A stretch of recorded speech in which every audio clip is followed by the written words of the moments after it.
So not been much to update you with at the minute. I have moved quite a bit of stuff. There's still quite a bit more to move and find somewhere to put it as well. But in that process, I was going to move these large granite effect concrete blocks to do the memorial planter out the front, which is another job on the round to it. And because they're quite heavy, I was going to use the old petrol barrow. The only problem is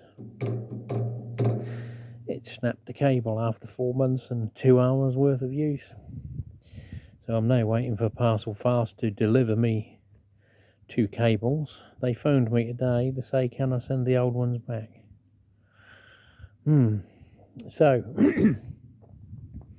if you can see a yellow measuring tape down that corner by the wheelbarrow, and that runs all the way along here.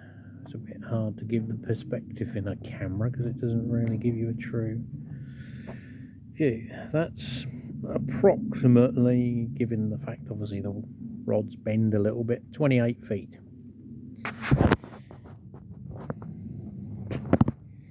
All the way down there. And, well, because obviously I've got a pile of frigging slabs in the way, I can't put a stake there. So we've had to come in a little bit just to give a visual perspective of the size. So tape ran out here at 66 feet. So across from that one to this one is about 12.5 feet. And that's 28 foot thereabouts. It does come in a little bit because there's still a shed in the way. So I think that's going to be it. I would have liked to have gone to 30, but I'm pushing further back down the garden. Down this way, it's going to make it quite narrow between the end of this shed and that shed. Not that it really makes a difference, but you know, just if there's anything needs doing or moving, just makes it a bit of a pig of a job. But having said that, I was going to go 12 foot. I'm about 18 inches away from the fence, so that gives me enough room to get down just to paint it or whatever. And gained me 6 inches in width, which may help internally for radius of curves and such. Like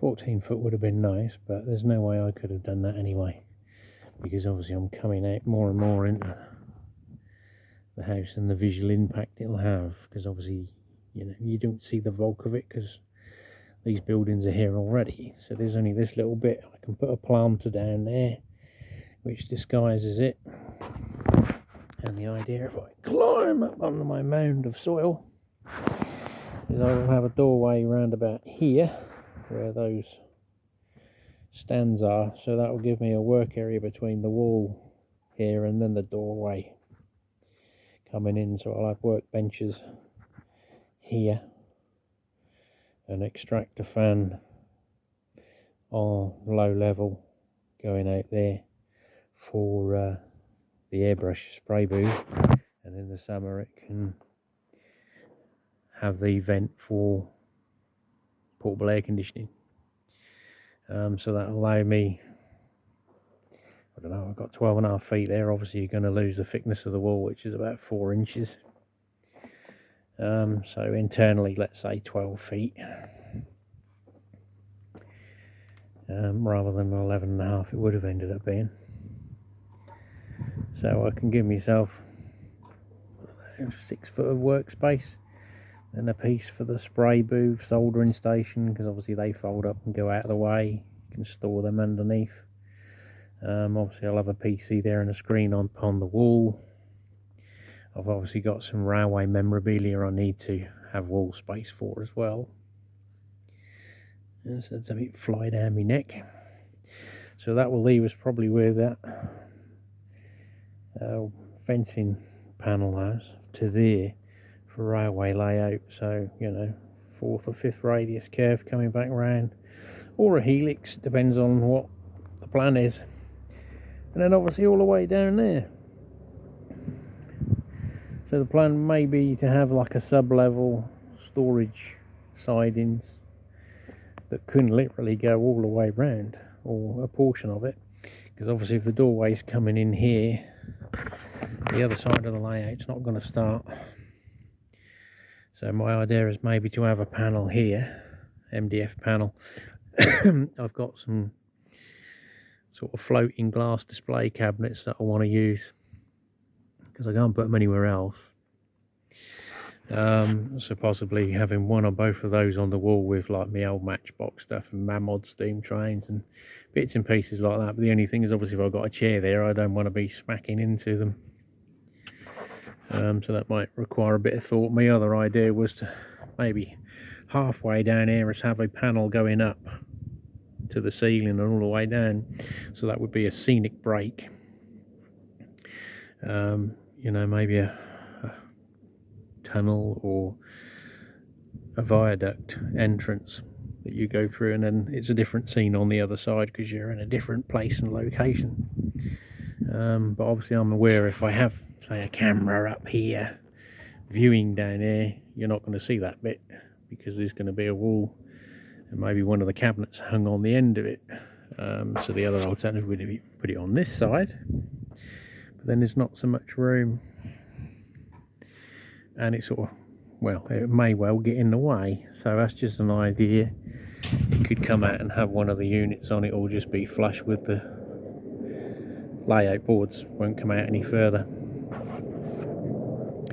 But I think my idea would probably be to have it on a panel, and then the layout would start here. So I'm thinking my coal mine power station would be here, with the coal sidings, drop point, and the return loop to take the coal trains in, round and out. You have to excuse the RAF Typhoons. And then obviously it would come round and go up, and then maybe the coal mine loading area would be up there, so you've got the transit route, or on a split level first layer, or the coal mine could be on a second one, because obviously I'm still planning on doing an American style shelf layout. So we'll have up the top here, you know, at sort of my eye level, or I might even raise the floor up, I don't know. It's all plans at the minute.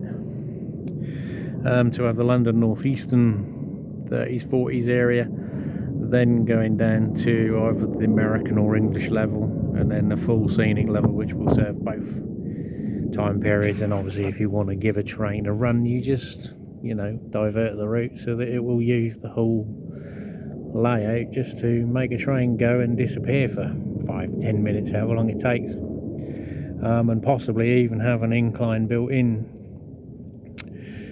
at one level or the other, and it can start and go down, so that all this area will be storage sidings at low level, and it won't need a helix, or it might only need a helix at the second level, taking it out to the third.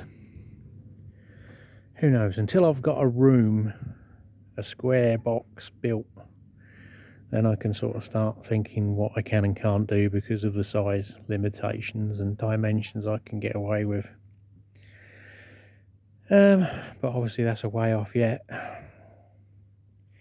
Still got lots more to do, and there's other things in the real life that are going to, I wouldn't say potentially, almost certainly rear their heads in the forthcoming months. So they'll probably be, well, my weekly videos will be unaffected because I've got enough of them recorded to keep me going till February probably. But there are other situations outside in family life that will have an impact on what I can and can't do in the future. But yeah, that's life, as they say, and death, as that's what it will be about. But yeah, So that's it, not much else till I get the dumper fixed. And hopefully the digger will keep going. That's starting to leak even worse than it was, with all the ram seals need changing, but that's another job I could do without doing that'll need doing probably. Bit like the van, that now needs welding up. Yeah. So, a short and sweet update. And not else really.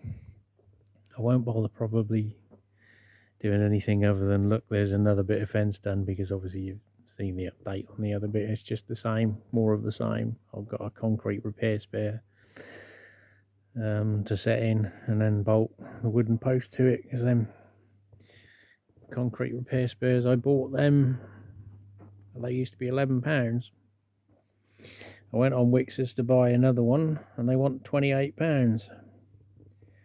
So I went on my local timber merchants, English Brothers at Walsoken, £11.47. So, pays the shop round, especially when you're a tight git like me. So that's it, I'm guessing. Catch you on the next update.